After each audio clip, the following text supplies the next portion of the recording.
The name Tebirenbet means the beginning of the new year or the starting day of the year. It also means the first day of the first month of the flood. The literary name is the New Year's Eve or the first of the year. The new year starts in the Egyptian calendar with the beginning of the arrival of the flood to an important area called the shore of Habi, who is the Nile god. It lies in between Heliopolis or Ain Shams and Memphis in the north of Egypt, known today as Athar al-Nabi. It's connected to the appearance of the doggy star known as Cyrus to foretell the beginning of the flood. That's why the ancient Egyptians called it the bringer of the flood. The beginning of its appearance over the east horizon was in the days between the 17th and the 19th of July. The beginning of this year starts in the night which precedes the new year, when a group of the senior priests led by the high priest, who replaces the king in the performance of rituals, start their performance. There are 4 principal priests in the temple, in addition to the priest related to Dendera city, who is called the music player. This group marches towards the chapel existing at the extreme of the southern wall, which is called the House of Flames. They start descending to the cellar, where they reach the first chamber, which comprises a chapel with a statue of goddess Hathor, taking the form of a bird with a human head made of gold or gilded wood, where they perform some rituals. Then they carry the statue from the cellar up to the House of the Flames, where a group of flags carriers are waiting. The procession starts to move towards the pure room, where a group of rituals called the arrangement of crowns occur, in which the goddess gets 8 different crowns from El Ashmonain, in addition to a big collection of jewelry and fabrics. Then she's subjected to being perfumed and purified with incense.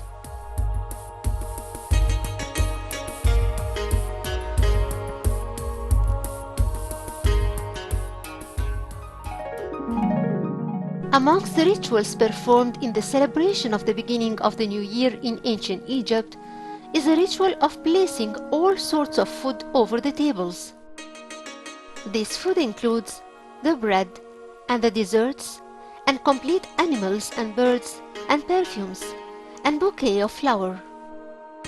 In addition to some private tools of goddess Hathor, like the sistrum and the golden crown and the wine jar presented in the wine festival. Then the procession of the priests ascends to the ceiling of the temple by using the stairs, where we see the sequence of the flags bearers and priests wearing the mask of goddess Hathor and carry offerings, preceded by the king and the queen, and reciting the songs accompanying the feast.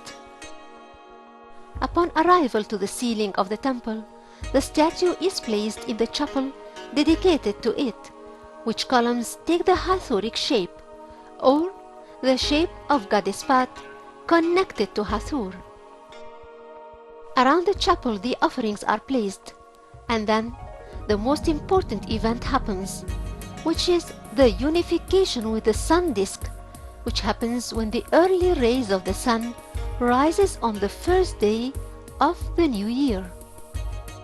As for the festival of putting the foundation stone of the temple, the king leaves his palace with the flags carriers to go to the location of the temple held by goddess Seshat, where he puts wedges to mark the boundaries of the temple to the ground.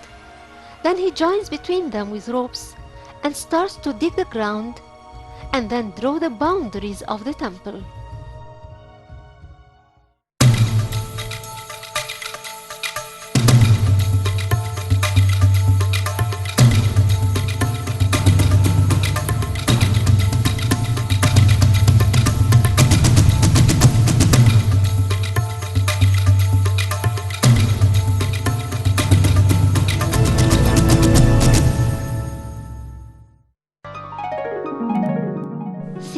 the grand temples in it, especially Karnak and Luxor temples, are situated on the east bank of the Nile, while the west bank has witnessed in the New Kingdom a vast development for the city of the dead.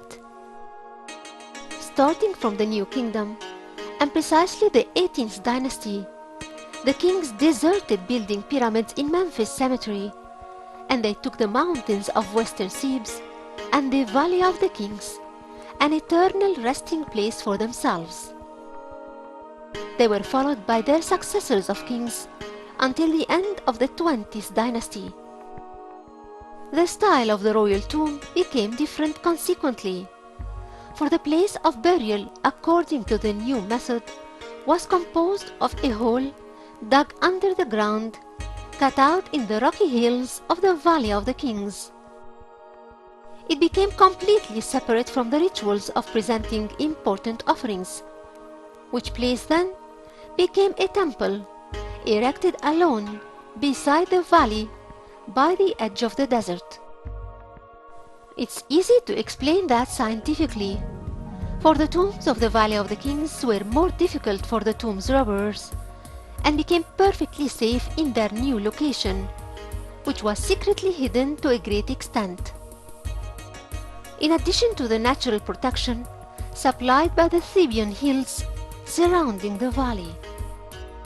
This scientific explanation was not the first motive behind this change, but it was the evolution that happened in the religious creeds concerning the rising of the star of god Ammon and the death of the star of the sun Creed, represented in god Ra. The relation between the king and the deity was the most important purpose which determined the change in the location and style of the tombs in the New Kingdom.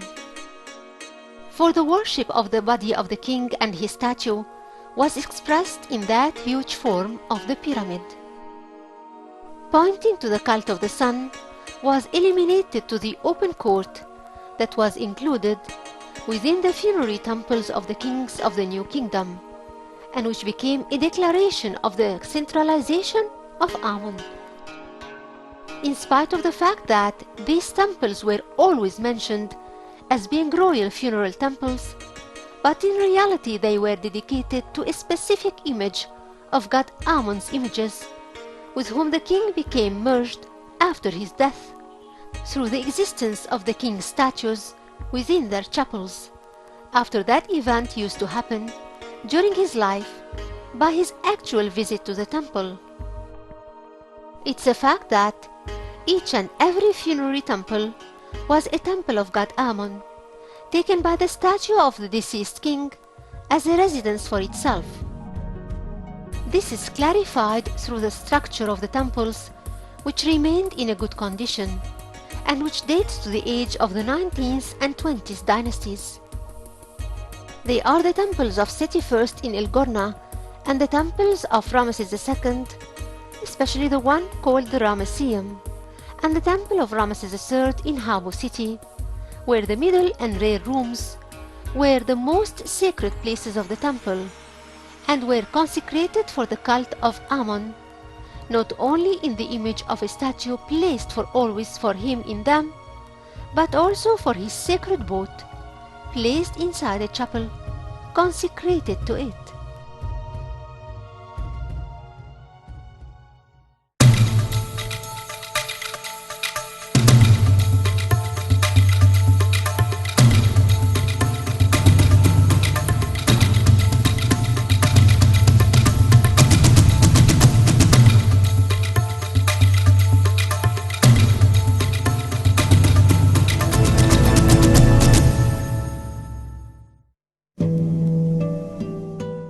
Goddess Ma'at has appeared since the middle of the Old Kingdom in a perfect female form, wearing a tight dress and wearing above her head her prominent distinguishing feature, the ostrich feather, which is shared by the air god Shu. But her name started to appear by the beginning of dynasties.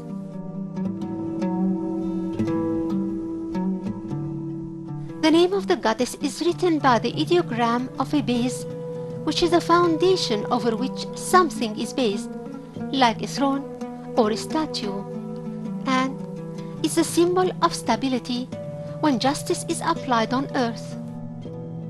Might was pictured in a human form, and just like the feather was placed over her head as a mark, it was used as an ideogram in her name, and probably that feather was used by the Egyptians in art and writing when they thought of Might as a goddess.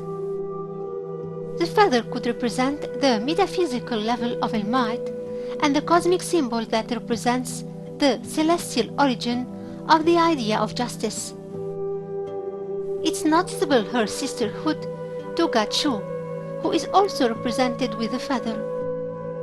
Might was acknowledged during creation, when the sun rose for the first time, and thus she was called the daughter of Ra. Her stay confirms the continuity of existence as it was in the beginning of time. The relation between Might and Ra appeared since the Pyramids texts, for the king was asked to expel the wrong and to make Al-Might his successor after Ra, for the king represents Might in front of Ra in the New Year's festivals. Goddess Might was connected to God Osiris, who became at the end of the Old Kingdom era a judge for the dead, and on his hands the judgment of the dead happened according to the coffin's texts. Goddess Might had her own priesthood since the Old Kingdom era, for more than 29 persons carry the title of the priests of Might in the reliefs of the private tombs during the Old Kingdom period. 3 of these priests were ministers. As for the rest, they worked in the administration of judgment. It's noticed that among the titles of the judges, there is always a title of the priest of Might, and that's for the job connection with stating and applying justice. In spite of the fact that the text points to the priests of Might with the titles of Web and Heri and Khebet and Neterhem, yet nothing is known of the rituals of the cult of that goddess. It's possible that the title of the supervisor of the possessions of Might suggests that there were lands consecrated to her temple, but not much is known about its jurisdiction or administration, and according to the coffin's texts, there wasn't a special place dedicated to her cult, and not a single temple was found that belonged to her priests until the beginning of the New Kingdom. The kings of the New Kingdom showed a great interest in building religious buildings for her, as stated in Thutmose III texts. A temple for her was built in the north of Karnak by King Amun-Hotep III, and it seems that such religious buildings are the ones referred to as Set Might, or the place of truth, and stated that Goddess Might resides in them. Nevertheless, Might as a cosmic goddess didn't have her special temple, but she was revered in the other great temples and in all occasions, just like all the other cosmic goddesses.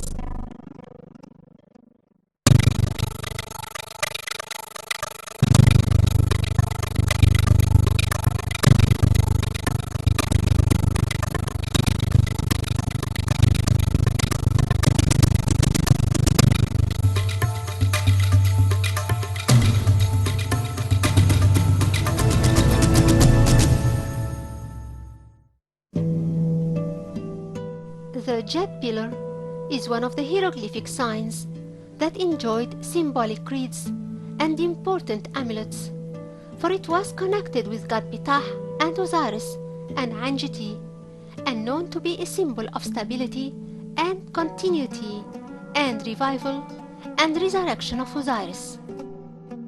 The symbol of Jed is known in the Egyptian writing since the Pyramids texts, and was known as a symbol and a column that was carried in the religious celebrations, and also as an amulet to protect its carrier. The Jet column played a great role in the royal and daily and religiously and funerary lives, and it was amongst the preferable decorations in constructions and furniture and jewelry, and it appeared in the makeup tools as a religious symbol with significant hints. The Jet was used in the daily use tools together with other signs like Ankh and Was. It was also tightly connected with the symbol of death in the decorations of temples and beds and coffins and chapels, like those of King Tutankhamun. The early beginnings of the appearance of the Jet symbol goes to the prehistoric ages. It has kept its place and sanctity until after the end of the ages of the ancient history, when the ancient Egyptians used it as one of their most famous symbols and the oldest prototype ever found. There were 2 prototypes made of ivory found by Zaki Saad in one of the tombs of Izbet el-Walda in Helwan, and he dated them back to the first dynasty. The artist has made them so perfectly to reflect their sanctity, which suggests that the cult was known since the first dynasty and may have started a long time before it. So since the 2 pillars were done so perfectly by their maker, thus it's concluded that they were not invented by the first dynasty, and they point to the roots of the Osirid religion since the prehistoric period. The feast of Obit was known as Heb Nefer in Ebit, which means the Great Feast in Ebit, and it was one of the most important feasts of god Amun in Thebes. It was celebrated as an annual festival in the 2nd month of the Flood Festival. There are no available information about that feast and its ritual before the era of the New Kingdom, for it seems that celebrating it started in the reign of Thutmose III, when celebrations continued for 11 days. This celebration continued during the time of Ramesses III for 24 days, until it reached 27 days. In that festival, god Amun visited his temple in Luxor, starting from his temple in Karnak in a mighty procession. The journey used the overland road headed south during the reign of Queen Hatshepsut, while the return trip to Karnak took the river path. The land road of Luxor temple was supplied with 6 chapels for the rest of the god's procession. Since the reign of King Tutankhamun, both the trips of going to Luxor temple and coming back from it happened across the river. Each and every member of the triad of god Amun, who are his wife Mut and their son Khonsu, had a river boat dedicated to him and a private chapel. The essence of that festival was a long walk of a procession thus concerned with the family sacred triad of Thebes, Amun, Mut and Khonsu. The reliefs of the walls of the court of King Amun-Hotep III in Luxor temple showed how the Obit festival is celebrated, as well as the texts that were executed during the reign of King Tutankhamun and were usurped by King Hor-Emheb.